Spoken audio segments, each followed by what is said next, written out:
আজ সোমবার ২৭ এপ্রিল ২০২৬ মধ্যপ্রাচ্যের আকাশ কি আবারও যুদ্ধের কালো ধোঁয়ায় ঢেকে যাবে? আমেরিকার প্রেসিডেন্ট ডোনাল্ড ট্রাম্পের একটি আকস্মিক ঘোষণা পুরো বিশ্বের হিসাব পাল্টে দিয়েছে। ইসলামাবাদে হতে যাওয়া সেই বহু প্রতীক্ষিত শান্তি আলোচনা কি তবে ভেস্তে গেল? ইরান, ইসরায়েল এবং আমেরিকাকে কেন্দ্র করে আজকের উত্তপ্ত পরিস্থিতির শীর্ষ ১০টি খবর নিয়ে আমি আছি আপনাদের সাথে। ১. ট্রাম্পের শান্তি আলোচনা বাতিল। আজকের সবচেয়ে বড় খবর, পাকিস্তানের ইসলামাবাদে ইরান ও আমেরিকার মধ্যে হতে যাওয়া শান্তি আলোচনার শেষ মুহূর্তে বাতিল করেছেন ডোনাল্ড ট্রাম্প। ট্রাম্প সামাজিক মাধ্যমে জানিয়েছেন, ইরান তাদের অবস্থানে অনড় থাকায় আলোচনা করার কোনো মানে হয় না। তিনি বলেছেন, সব কার্ড এখন আমাদের হাতে। হোয়াইট হাউস সংবাদদাতাদের নৈশভোজে গুলি। ওয়াশিংটন ডিসিতে হোয়াইট হাউস করেসপন্ডেন্স ডিনারে এক বন্দুকধারী নিরাপত্তা চৌকিতে হামলার চেষ্টা করে পুলিশ সন্দেহভাজন হামলাকারীকে আটক করেছে।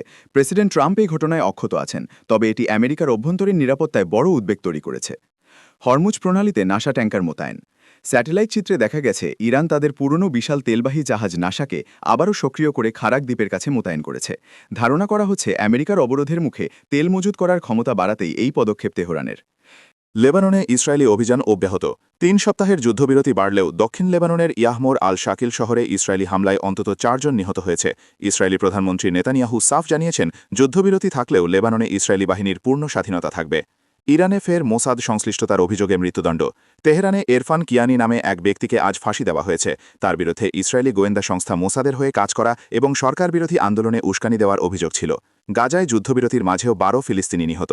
গাজায় তথাকথিত যুদ্ধবিরতি চললেও যেখানে ইসরায়েলি বাহিনীর নতুন অভিযানে অন্তত ১২ জন ফিলিস্তিনি নিহত হয়েছেন। হামাস একে আন্তর্জাতিক সদিচ্ছার ব্যর্থতা বলে আখ্যা দিয়েছে। ডোনাল্ড ট্রাম্প ও ব্রিটিশ রাজপরিবারের দ্বন্দ্ব। ব্রিটিশ পার্লামেন্ট সদস্যরা রাজা চার্লসের আমেরিকা সফর বাতিলের দাবি জানিয়েছেন।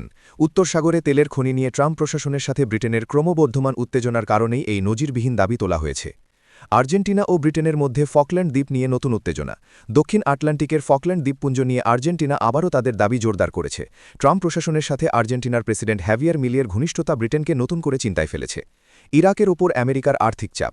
ইরানপন্থী সশস্ত্র গোষ্ঠীগুলোকে দমনে ব্যর্থ হওয়ার অজুহাতে ইরাকের কেন্দ্রীয় ব্যাংকের জন্য বরাদ্দকৃত ডলারে সরবরাহ সীমিত করেছে আমেরিকা। এতে ইরাকি দিরহামের মান পড়ে যাওয়ার আশঙ্কা করা হচ্ছে। চিকিৎসা বিজ্ঞানে বড় সাফল্য। ভূ রাজনীতির বাইরেও একটি বড় খবর।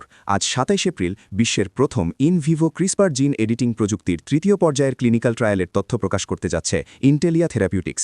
এটি জেনেটিক রোগের চিকিৎসায় নতুন বিপ্লব আনতে পারে। বিশ্বের এই অস্থির পরিস্থিতিতে আপনার কি মনে হয়, ট্রাম্পের এই কঠোর অবস্থান কি ইরানকে নত করবে নাকি নতুন কোনো যুদ্ধের সূচনা করবে? কমেন্ট করে আমাদের জানান।